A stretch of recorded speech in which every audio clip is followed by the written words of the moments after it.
Hoje no Câmara 13. A presidente Dilma Rousseff sancionou a lei de autoria da deputada federal Rebeca Garcia, que proíbe órgãos públicos de exigir a presença de idoso doente para comprovar condição de saúde. Manaus já começa a viver o período de inverno. Nós estamos no bairro da Redenção, aqui na rua Carpina. Você sabe que com esse período de chuva, avolumam-se os problemas também na cidade de Manaus. No ar, o programa da nossa gente. Bom dia, Manaus, bom dia, Amazonas, seja muito bem-vindo a mais uma semana, nesse primeiro mês de 2014, mês de janeiro. Estamos ao vivo na Band para comandar com você, juntamente com você de Manaus, você do interior do nosso estado, mais uma semana inteira de Câmara 13, programa da nossa gente. Por falar em Câmara 13, nosso programa já esse ano de 2014 entra no seu 13º aniversário. Olha que coisa boa! E a gente quer muito, primeiro, agradecer a Deus, desejar que você tenha um excelente ano de 2014, com muita paz, com muita saúde, mas acima de tudo, com a certeza que um Deus cheio de misericórdia vela por cada um de nós.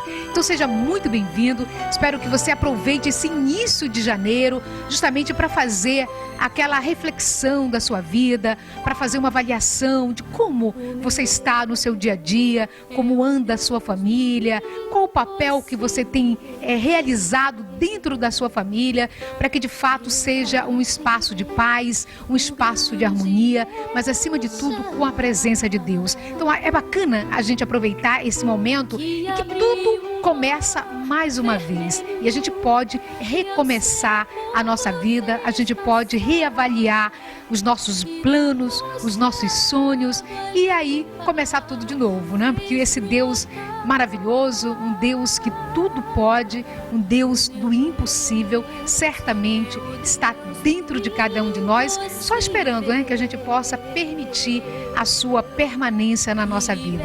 Gente, seja muito bem-vindo, um beijo para você que nos acompanha. Nossa, sexta-feira o nosso programa recebeu aqui a Banda Impacto.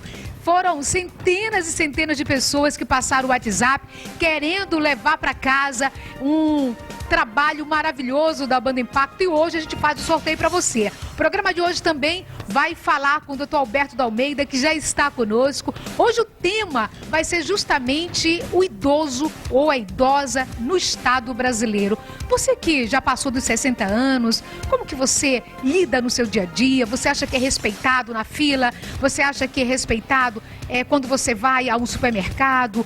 Quando você realmente precisa que a sua dignidade humana seja vista? Você acha que isso acontece no transporte coletivo também? Então, esses assuntos nós vamos debater aqui com o Dr. Alberto e vamos também falar de um projeto que hoje já é lei, sancionado aí pela presidenta Dilma, da nossa querida amiga Rebeca Garcia, que traz benefícios a todos os idosos do nosso país. Já, portanto, a gente começa a mostrar para você essa lei, mas acima de tudo, querendo também lhe ouvir, né? Você pode passar o seu WhatsApp para o telefone 93737730 e falar como é que você acha que está sendo tratado ou tratada na rede pública, seja de saúde, seja na rede, nos serviços públicos aqui em Manaus e também no interior do Amazonas. Então deixa eu dar aqui já o bom dia para o boa tarde já, meu querido amigo Alberto da Almeida. E Alberto, 2014 chegou, né? A gente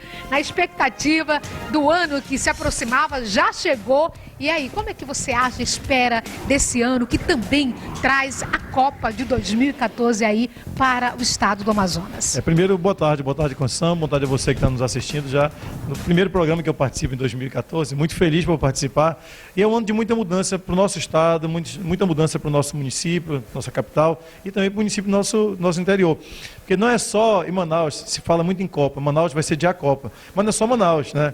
Quem vem para Manaus não quer conhecer só Manaus, quer conhecer os municípios vizinhos. Você imagina São Gabriel da Cachoeira, Barcelos, o peixe ornamental tem crescido para o mundo. Também, então o povo vai, essa turma que está vindo para Manaus, não só o turista nacional, mas também o internacional. Nós vamos ter muitos ingleses, muitos italianos, muito português, americano que é aqui do lado. Você imagina a quantidade de americanos que estarão em Manaus. Então essa turma não vai ficar só em Manaus. Imagina Presidente Figueiredo aqui do lado, Rio Preto da Eva, Itacoatiara. Então São municípios que são conhecidos não só no Amazonas, no Brasil e fora do Brasil também, e que com certeza, quem vai estar em Manaus nesse período da Copa, que não é só durante os jogos, Conceição, antes da Copa e posterior, muita gente vai ficar.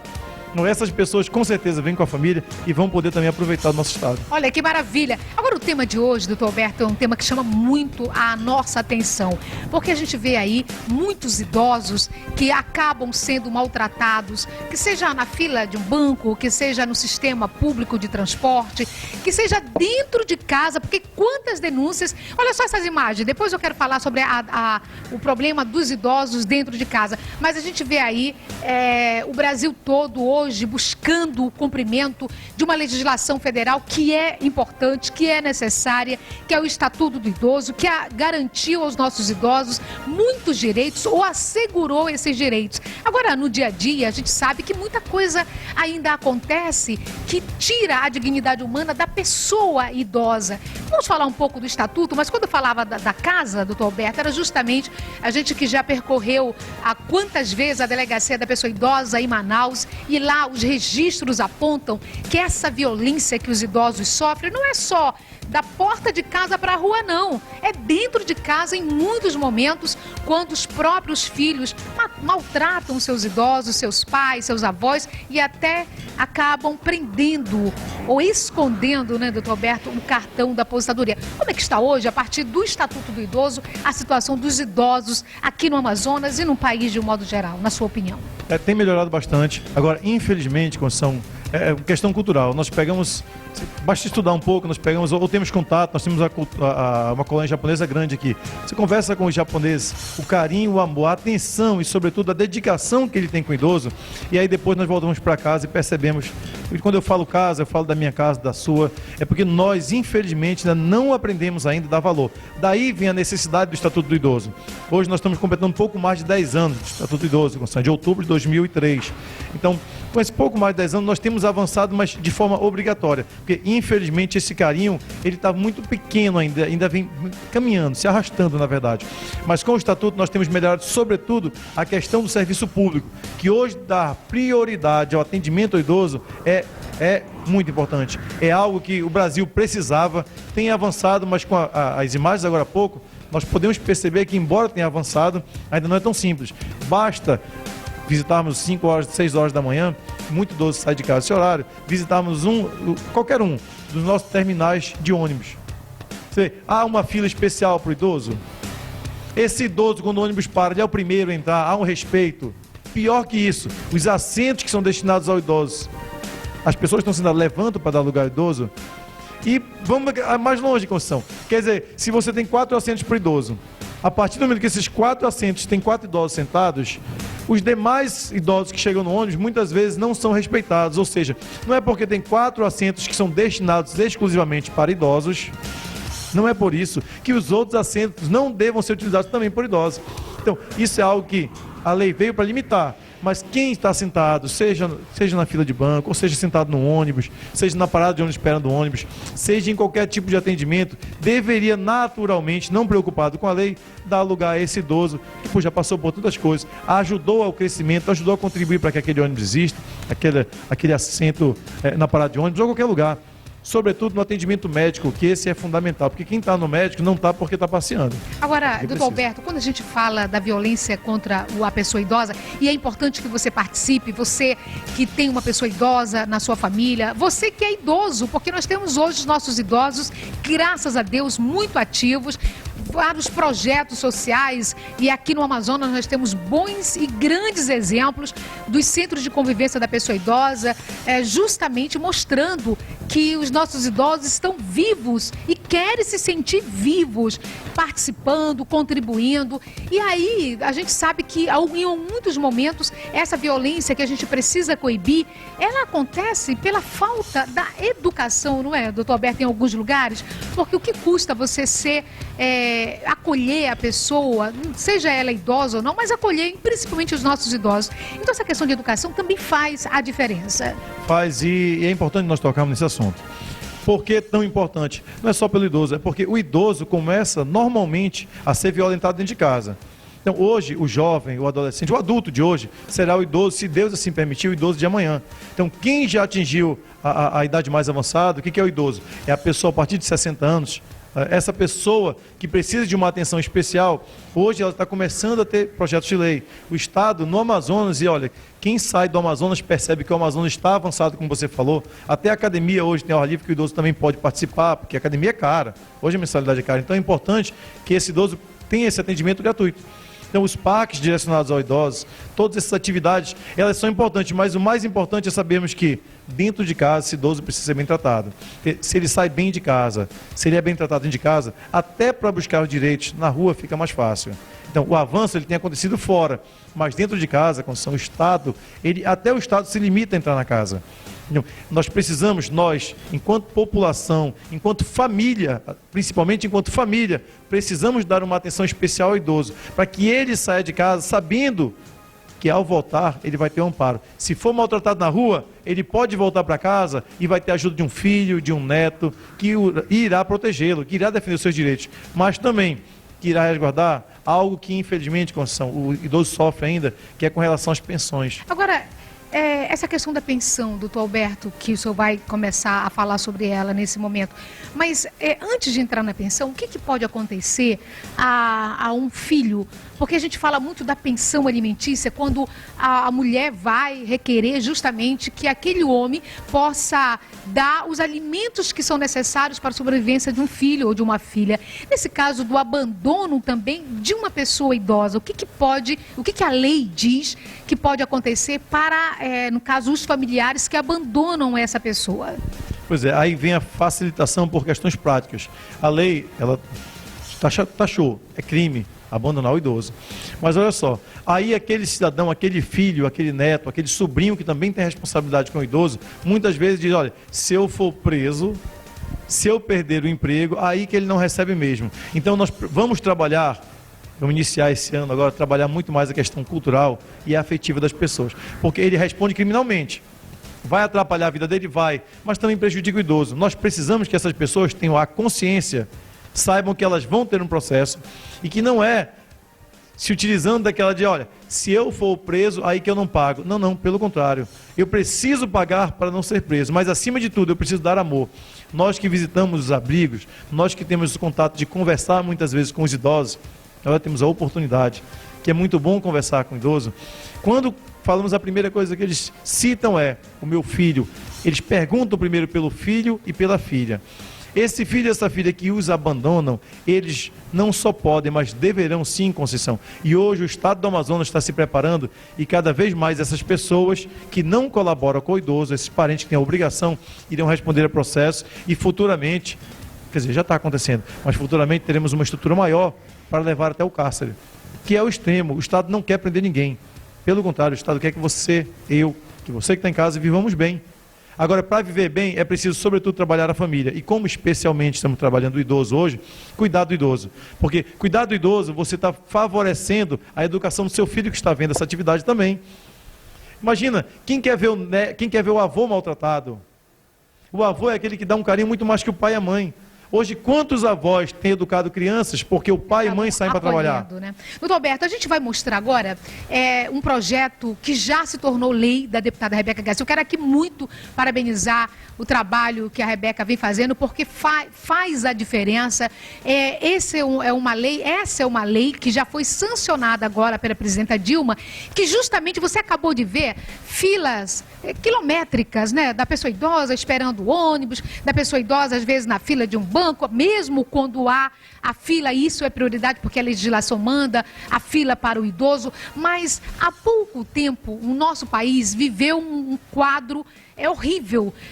Foi justamente quando, através da Previdência, do Ministério da Previdência, todos os idosos foram chamados para fazer o seu recadastramento. Agora, pasmem vocês que nos acompanham, doutor Alberto, nesse momento, idosos que estavam acamados, idosos que estavam em cadeira de rodas, todos esses idosos foram obrigados a ir para fazer o seu recadastramento. Então, em função disso que aconteceu no país, a deputada Rebeca fez um projeto de lei, que já é lei agora, sancionada pela presidenta Dilma, justamente obrigando, toda vez que um órgão público for precisar fazer um recadastramento, que mande alguém na casa daquela pessoa idosa, quando ela não tiver essa possibilidade, essas condições para ir até o local para fazer o recadastramento, ou então que essa pessoa idosa possa nomear um procurador e desta forma fazer o recadastramento que está sendo necessário. A gente vai falar um pouco desta lei porque é algo importante que muda certamente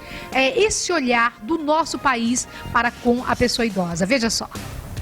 A presidente Dilma Rousseff sancionou a lei de autoria da deputada federal Rebeca Garcia, que proíbe órgãos públicos de exigir a presença de idoso doente para comprovar condição de saúde, fazer laudo médico, resolver assuntos pessoais ou atender eventuais chamados do governo. O Diário Oficial da União publicou a lei, que já entra em vigor em todo o país. A proposta de Rebeca Garcia foi apresentada há mais de 5 anos, ainda no seu primeiro mandato de deputada federal. Segundo ela, o projeto surgiu após conversas com idosos sobre reclamações a respeito da obrigação em comparecer até a sede de alguns órgãos, mesmo estando doente. A lei beneficia os velhinhos, né, que não pode ir lá e eles podem vir aqui. A lei é muito boa. Em outubro deste ano, a Comissão de Direitos Humanos do Senado aprovou o projeto de lei da parlamentar amazonense em caráter terminativo e depois o encaminhou para análise da presidente, que sancionou a proposta sem vetos. Para esse aposentado, é um avanço. Não precisa nem ser tão doente. Pessoal, até mesmo por causa de questão de idade, já, comodidade sua, assim, também, de ser atendido pelos órgãos. Finalmente, passa a vida toda pagando imposto, mas ter uma retribuição no final da vida, né? É mais do que válido. Total apoio. Muito importante. Muito importante, esperando também que seja cumprida, que é o mais importante, porque no Brasil se cria muita lei e não se cumpre.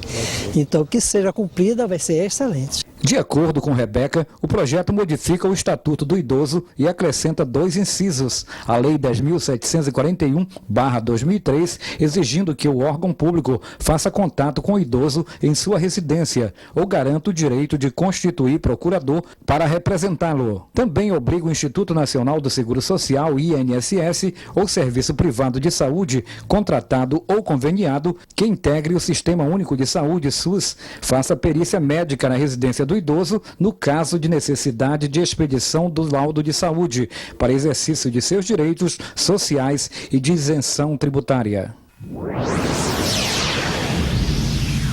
Ok, parabéns então, olha que bacana isso. E eu concordo plenamente com o que disse aí o nosso querido telespectador que participou aí dessa enquete, que lei boa é lei cumprida. Então não basta só estar no papel, preciso que seja cumprida, e a gente espera realmente que o nosso país possa, através dessa legislação produzida pela Rebeca, dar essa resposta que é tão necessária, porque traz a valorização da dignidade humana dos nossos idosos no nosso país. A gente está envelhecendo, o país está envelhecendo, agora é preciso envelhecer, acima de tudo, com qualidade de vida e com respeito à dignidade humana de todo mundo. Olha, daqui a pouco a gente volta conversando aqui com o Dr. Alberto D'Almeida. Já estamos de volta com o nosso Câmera 13, mandando um beijo para você que nos acompanha em Manaus, para você que está no interior. E aí, como é que você está? Começando 2014 aí no seu município, hein? Tá tudo bem? Expectativa para esse ano que está no seu início. E olha, expectativa também com certeza sua e de muitas pessoas que na sexta-feira acompanharam o nosso programa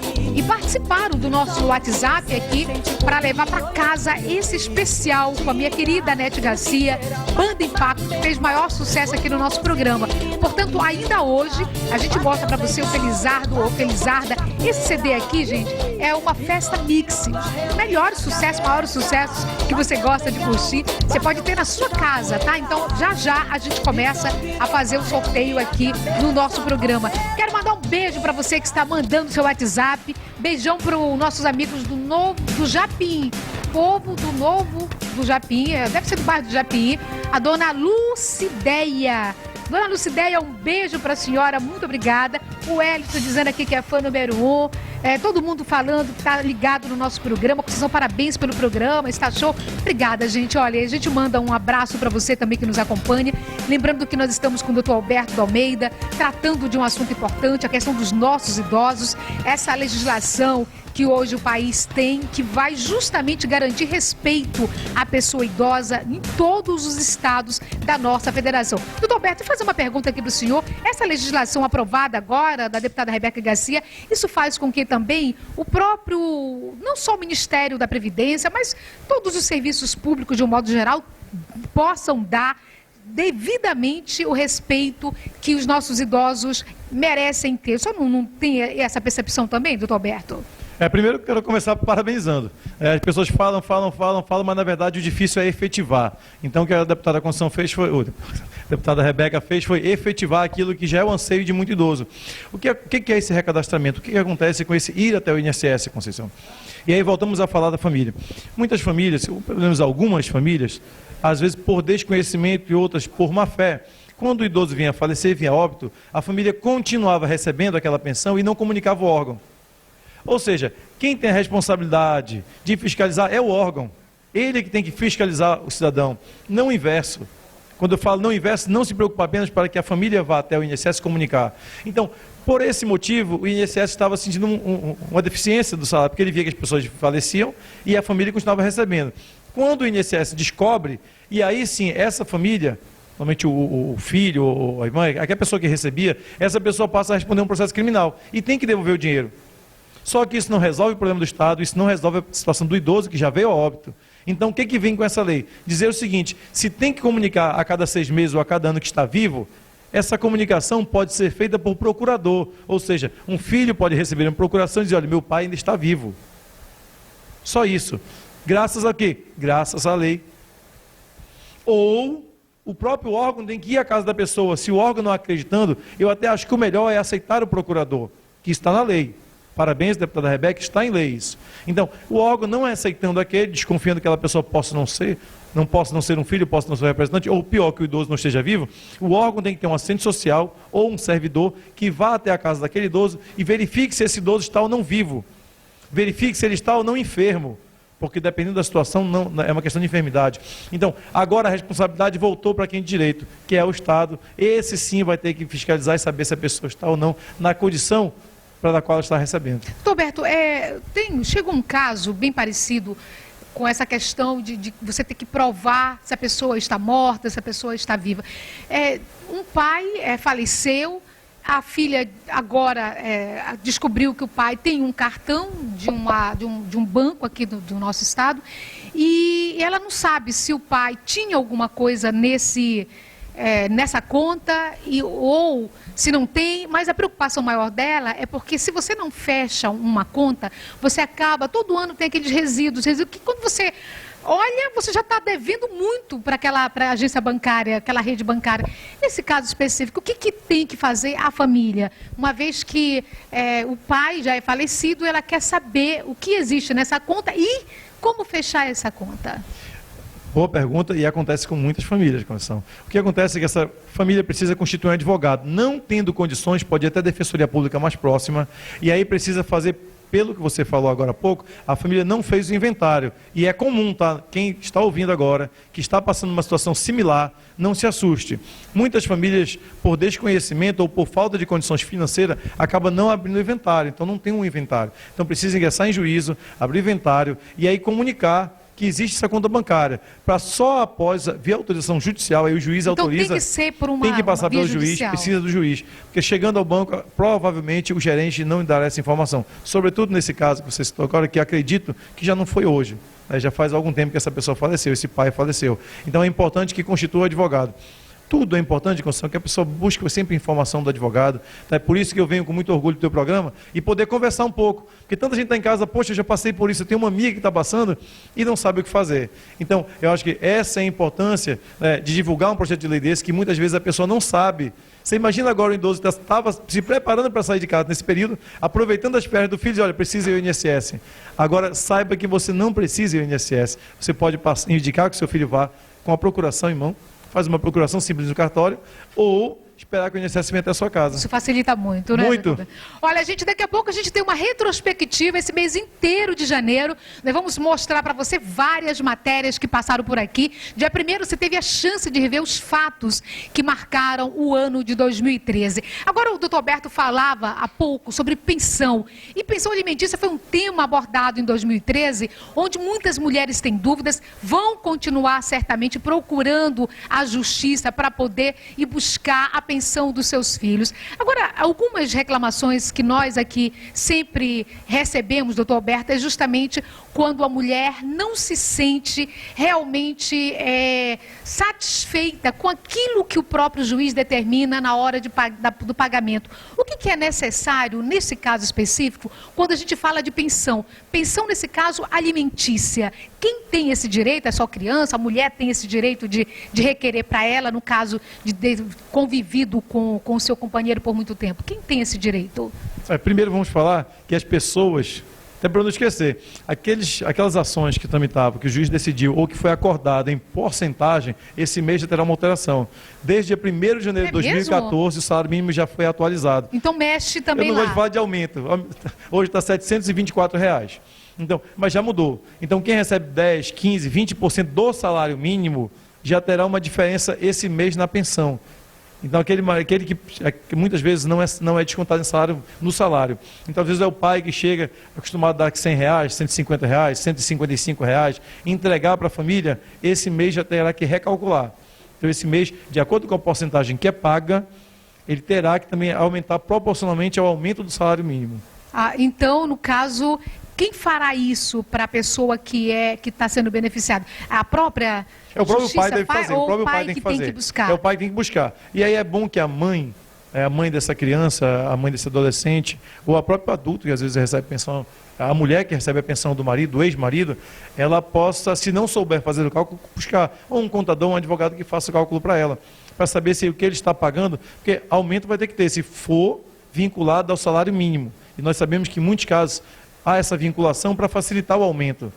Imagina, você coloca a pensão de R$100, o salário mínimo aumenta, daqui a 10 anos continuar recebendo R$100? Não. Proporcional ao salário mínimo, terá que aumentar também. Agora, quem tem direito, como você falou, a pensão alimentícia, ela é de alimento. Então, de início, tem direito ao filho menor de idade. O que é menor? É aquele que não completou 18 anos. Mas algo que muitas pessoas, mas há uma quantidade relativa de pessoas jovens que vão ao escritório e dizem, poxa, mas eu já tenho 18 anos, e já vou completar 18 anos, vou parar de receber essa pensão? Depende. Se esse jovem já passou na faculdade e hoje está fazendo um curso superior, ele poderá ter essa pensão estendida até os 24 anos. Mas a mulher que separou, ela tem direito à pensão alimentícia? Depende. O legal do direito é isso, nós podemos conversar. Cada caso é um caso. Isso é um ditado que se usa muito no direito, que é a mais pura verdade. Então, aquela mulher que trabalha, que tem um bom salário, ao separar, ninguém gosta de separação, mas já que aconteceu e precisaram se separar, ela dificilmente conseguirá a pensão porque ela tem como ser alimentada, ela tem como se autoalimentar. Como prover a sua própria Mas o filho menor, ou aquela mulher que não trabalha muitas vezes porque o marido não deixa, infelizmente questões culturais, não tem homem, que deveria ter nascido alguns séculos atrás, não permite que a mulher trabalhe fora de casa, às vezes, porque a mulher trabalha. E por isso eu falo fora de casa. Exatamente. Dentro de casa ela trabalha muito mais que fora de casa. Eu sei que eu passei um feriado em casa e estou cansado de lavar louça. E nem lavei muita, mas estou cansado. Você imagina essa dona de casa que fica porque o marido não deixa que ela trabalhe fora de casa. Não, ela, ao separar, ele terá que pagar a pensão para ela sim. Porque essa mulher está muito tempo fora do mercado de trabalho e muitas vezes nem chegou a conhecer o mercado de trabalho. Então, ela precisará ter o apoio financeiro desse ex-marido. Ok, olha, a gente está conversando aqui com o doutor Alberto da Almeida. A Aimee, Sofia, Davi, Kellen pediram beijo. Beijo para os 4 que estão assistindo lá em casa. Olha que coisa boa, né? Toma creche. Oba! Olha, a gente vai mostrar agora uma retrospectiva do que aconteceu em vários bairros da cidade de Manaus. A gente sabe que a cidade de Manaus passava por muitos problemas, falta de infraestrutura em muitas áreas, famílias que, infelizmente, ano e depois de vários anos, entrando ano e mais anos, essas pessoas continuavam pisando na lama. E asfalto é cidadania. E a gente mostra agora para você, nessa retrospectiva também de 2013, esse assunto, a falta de infraestrutura do que acontecia logo no início de 2013, aqui também na cidade de Manaus. Veja só.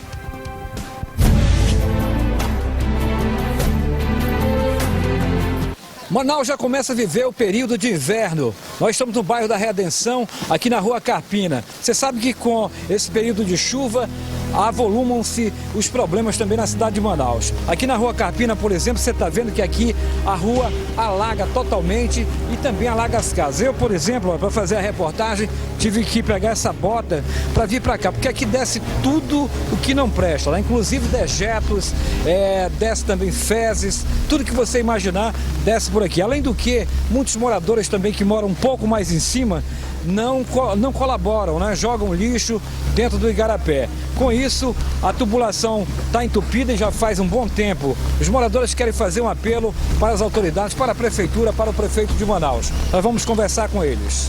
Olha, eu estou aqui ao lado do Tony, que é morador aqui da Rua Carpina, né, Tony? Esse problema já perdura por quanto tempo? Bom, esse problema já acontece há mais de 6 meses, né? E aí a prefeitura vem aqui, só faz olhar.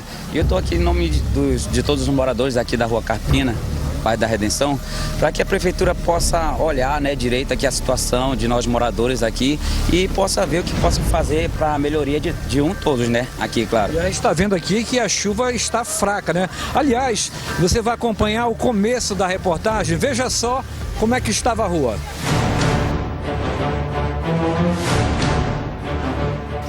Pois é, e agora você está vendo que está totalmente alagado. Isso aqui tem coisa de, no máximo, 10 minutos de chuva fraca, né, Tony? Isso, exatamente. Isso aqui é porque a chuva está fraca, né, no momento. Mas quando dá aquela enxurrada mesmo, a rua fica totalmente alagada aqui. Entendeu? Alaga as casas. Isso, alaga todas as casas. Inclusive aqui a estrutura das casas, os moradores já providenciaram já até uma parede a mais, já, né, subindo aí.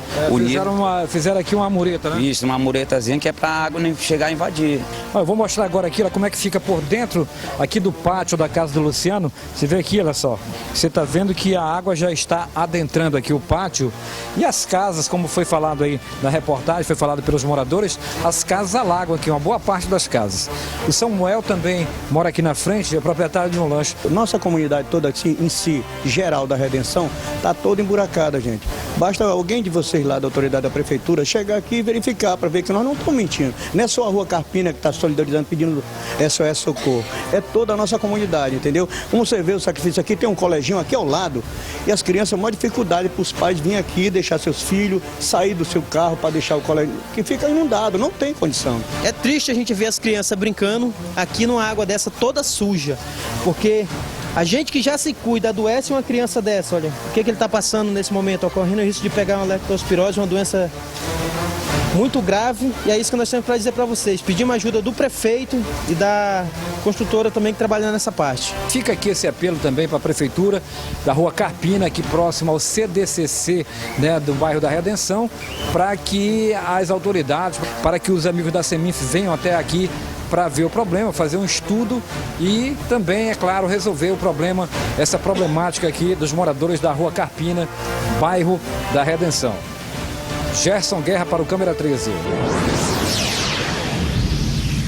Obrigada, Gerson, aí pelas informações. E é mais uma reportagem que você acompanha agora no nosso programa. Esse mês inteiro de janeiro, a gente vai estar trazendo para você muitos assuntos que marcaram o ano de 2013.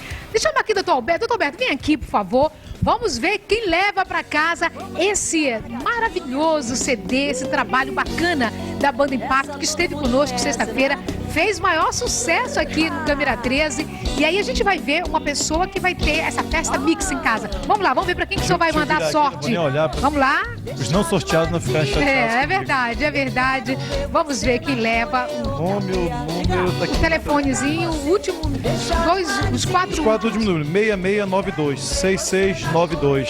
6692 foi a pessoa felizada. Parabéns! Levou aí esse trabalho maravilhoso da nossa querida amiga Nete Garcia. A gente volta conversando com o doutor Alberto. Doutor Alberto, obrigada. Vamos continuar falando, doutor Alberto, sobre a questão da pensão. O nosso programa, que tem aqui um trabalho muito forte em relação às famílias, de um modo geral. É claro que jamais a gente vai querer vê aí uma família sendo destruída. Ao contrário, né? A gente busca a unidade dessas famílias. Agora, em alguns casos, onde infelizmente o casamento enquanto sociedade acaba sendo desfeito, o que o senhor orienta a essa mulher e a esse homem? Não é? Porque a gente sabe que muitas vezes aquela relação que era tão bela, tão bonita, vai parar na mesa de um juiz. Qual é a orientação? O senhor que é advogado, mas que tipo de orientação pode ser dado, uma orientação jurídica para esse tipo de situação? Na verdade, é importante conversarmos, Conceição, sobre o que é esse casamento que essas pessoas buscam. Eu lembro que um cidadão um dia entrou no escritório e querendo separar, e a primeira coisa que ele me disse: olha, essa já é a terceira mulher que eu deixo. Então, um casamento é ruim? Eu perguntei, ele falou que não gosta, está com raiva do casamento dele. E eu disse: se fosse ruim, tu não estava no terceiro, porque eu tenho certeza que após o divórcio, uma das primeiras atitudes vai ser buscar uma nova mulher para casar novamente. E ele dizia: se eu soubesse que teria tanto problema, não teria separado da primeira. Então, por que eu falo isso para você que está nos assistindo agora? É que desde o início, quando começam aquele namoro, é ter bastante consciência, conhecer a família também. Mas quando começam a discutir, não esperar que parta para a violência física. Quando as agressões verbais, quando o maltrato acontece dentro de casa, entre marido e mulher, porque começa entre marido e mulher, quando tem o terceiro, que é o filho, piora. Então é importante buscar o apoio familiar. Se percebeu que uma família não está resolvendo, e aí vem, por que se discute tanto? Ah, mas por que a igreja não paga imposto? Busca o padre, busca o pastor, busca aquela pessoa que trabalha com família, que é importante, são pessoas que têm o hábito de trabalhar. Nós temos hoje a quantidade de psicólogos aí se dedicando a esse trabalho familiar também, é muito grande hoje. Se nada disso está resolvendo, volta para o primeiro, tenta conversar. Porque a conversa entre o marido e mulher é a melhor maneira de resolver. Agora, claro, só marido e mulher nem sempre resolve. É importante colocar o maior, que é colocar Deus. Eu acho que parar para conversar. Nós não estamos aqui falando de catequese. Nós estamos falando aqui de família. Porque todas as vezes que um casal entra para conversar conosco, comigo, como advogado, a primeira pergunta que eu faço é como está a situação com Deus. E todos eles dizem que estão afastados. Por mais que às vezes a mulher não se afastou, mas o marido está afastado. Aí quando se afasta vem o alcoolismo, vem uma série de fatores. Porque parece que é status ter mais de uma mulher. Infelizmente em alguns ambientes ainda se fala muito que ele não quer sair porque a mulher manda em casa. A minha não manda, ela ordena. E não vivo mal por isso. Eu me sinto feliz, sou feliz por isso. Então, infelizmente, muito homem ainda acha que se a mulher mandou em casa, ou a mulher... não é mandar, Conceição. É que esse poder ele é partilhado. Mas é que nós, muitas vezes, não educamos os nossos filhos para aceitar ouvir o que a mulher está falando. E, doutor Berto, no caso de um casal que está, infelizmente, vivendo uma situação como essa, a mulher e os dois resolvem ir para um processo de separação, o que deve fazer a Defensoria Pública em qualquer PAC? A pessoa encontra a Defensoria e qualquer que seja esse defensor, ele pode resolver qualquer tipo de situação, nesse caso familiar? Pois é, a Defensoria, ela inicialmente, primeiro eu quero parabenizar a Defensoria, né? Eu acho que é legal você parabenizar quem está trabalhando correto. Hoje a Defensoria Pública está chegando, agora em janeiro, está chegando em municípios onde estava há muito tempo sem apoio. Hoje é um órgão que vem crescendo, porque olha só, a população vinha crescendo e os números de defensores, infelizmente, não. Então agora, o governo do Estado, através de concurso público, Dr. Ricardo Trindade tem realizado um trabalho muito bom à frente da Defensoria, com toda a equipe, né? Então, tenho vários amigos defensores, outros que estão entrando agora, é uma turma que está entrando com muito gás, muita vontade de ajudar essas famílias, e não só família, mas como estamos falando de família, você do interior agora poderá buscar um defensor para orientar. O defensor público ele está preparado, é um advogado, só que paga pelo Estado. Então, sinta com o defensor público como se estivesse com um advogado particular. Porque na verdade a diferença é quem está pagando é o Estado. Então, hoje, problema, busque o defensor público se não tem condições de pagar. E mesmo tendo condições, se quiser, busque também. Quem pode, busque um advogado de confiança, que você tenha a confiança de que vai falar, tudo que está sendo dito ali vai parar entre advogado e parte. Nós, advogados, assim como defensores públicos, temos a obrigação, nós não podemos falar aquilo que nós ouvimos.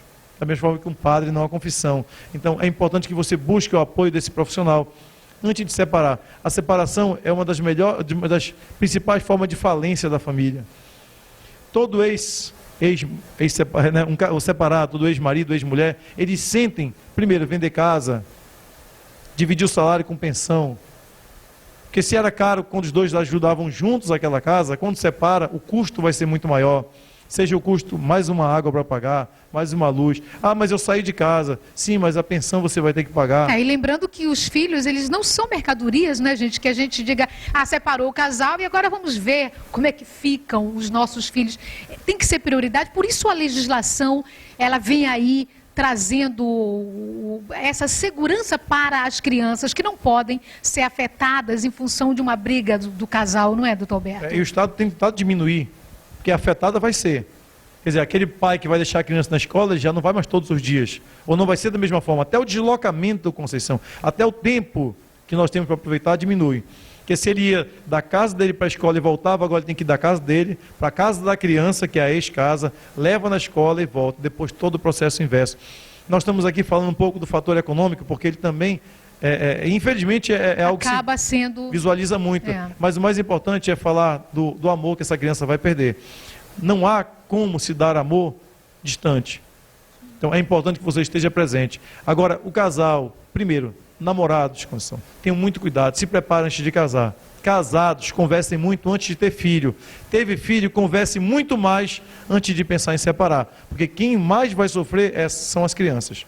Olha, a gente está conversando aqui nessa segunda-feira com o doutor Alberto Almeida, a gente fez aí todo um apanhado, tanto da parte dos idosos, que certamente com essa legislação que nós apresentamos para vocês nesse momento foi extremamente importante. Agora não dá para falar da pessoa idosa sem falar da família, sem ver a questão dos nossos filhos, e tudo isso passa justamente pela base da sociedade que nós vivemos. A gente fala muito da violência, mostra muito a violência, mas é importante lembrar que é na família que nós aprendemos os valores da vida, os valores de ser humano. Eu acho que isso também a gente não pode deixar de destacar aqui. Eu vejo muita gente falando, não, mas será se isso deve ou pode? E a escola não tem esse papel de fazer com que o aluno se torne um cidadão de bem? Tem, lógico, a escola tem um papel, né, doutor Alberto, fundamental.